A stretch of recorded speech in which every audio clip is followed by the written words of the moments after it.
அனைவருக்கும் வணக்கம் மாணவர்களே.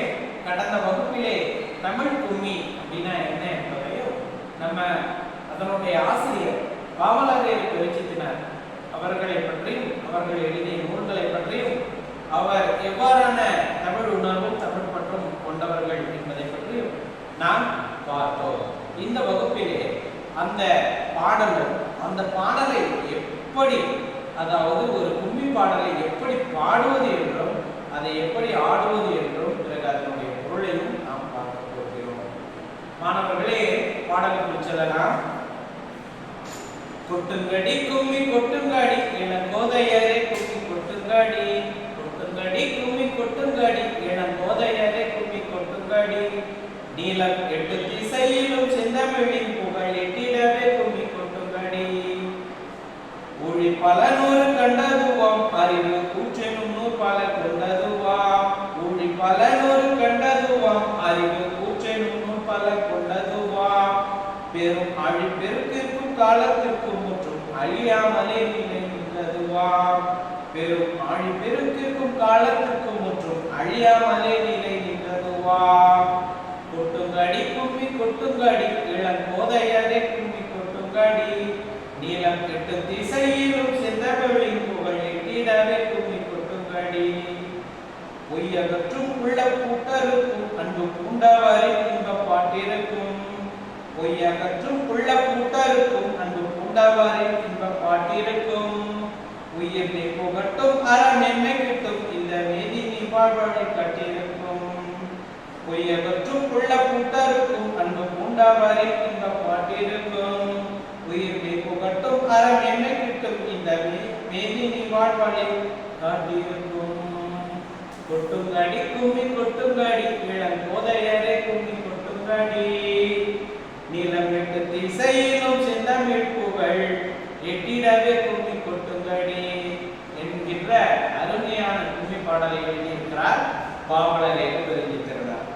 ஆழிப்பெருக்கு, ஆழிப்பெருக்கு என்றால் கடல் போல், பிறகு மேதினி உலகம், ஊழி நீண்ட காலத்தினுடைய பகுதியை தான் என்னன்னு சொல்லுவாங்க, ஊழி காலம் என்று சொல்லுவார்கள். பிறகு உள்ள பூட்டு என்றால் உள்ளத்தின் அறியாமை என்பது சொல்லின் பொருள்.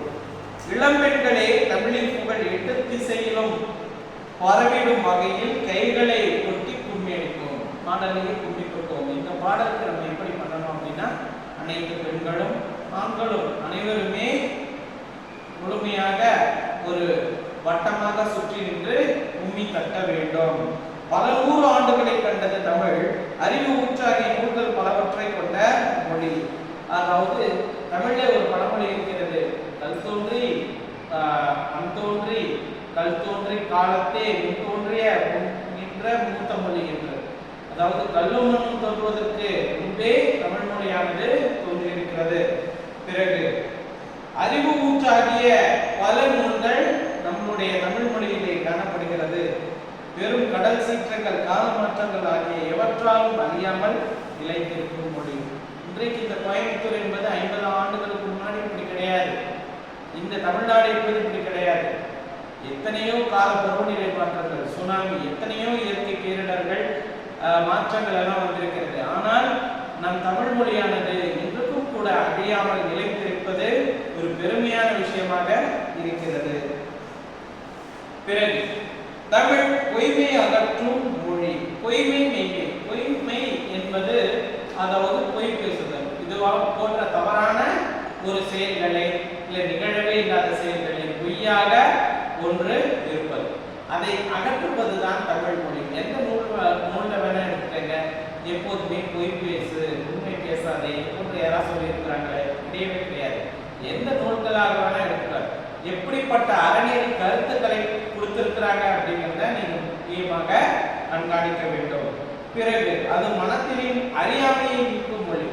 அதாவது தமிழ் படித்தவர்கள் எப்போதுமே முட்டாளாக இருக்க மாட்டார்கள் அப்படின்னு சொல்லுவாங்க. என்ன காரணம் அப்படின்னா, மற்ற பாடங்களை நீங்க ஒரு தொழில் சார்ந்ததா படிக்கிறீங்களே தவிர்த்து, அதாவது வாழ்க்கைக்கான கல்வி நீதி என்பதை நீங்க கொடுப்பது தமிழ் மொழி தான். ஆகவே நமக்குள்ள அறியாமை என்கின்ற ஒரு இருள் இருந்தாலும் கூட அதை நீக்கும் வண்ணமாக தமிழ் மொழியானது இருக்கிறது என்பதை நீங்கள் பாடல்கள் நிறைந்த மொழி. இப்போது நான் பாடும்போது கூட எத்தனையோ பேர் நீங்களே பாட ஸ்டார்ட் பண்ணுவீங்க. அதாவது எத்தனையோ பேர் மகிழ்ச்சியா இருப்பீங்க. இது போல அனைவரின் உள்ளத்திலும் மகிழ்ச்சியை தரக்கூடிய மொழியாக தமிழ் மொழி இருக்கிறது.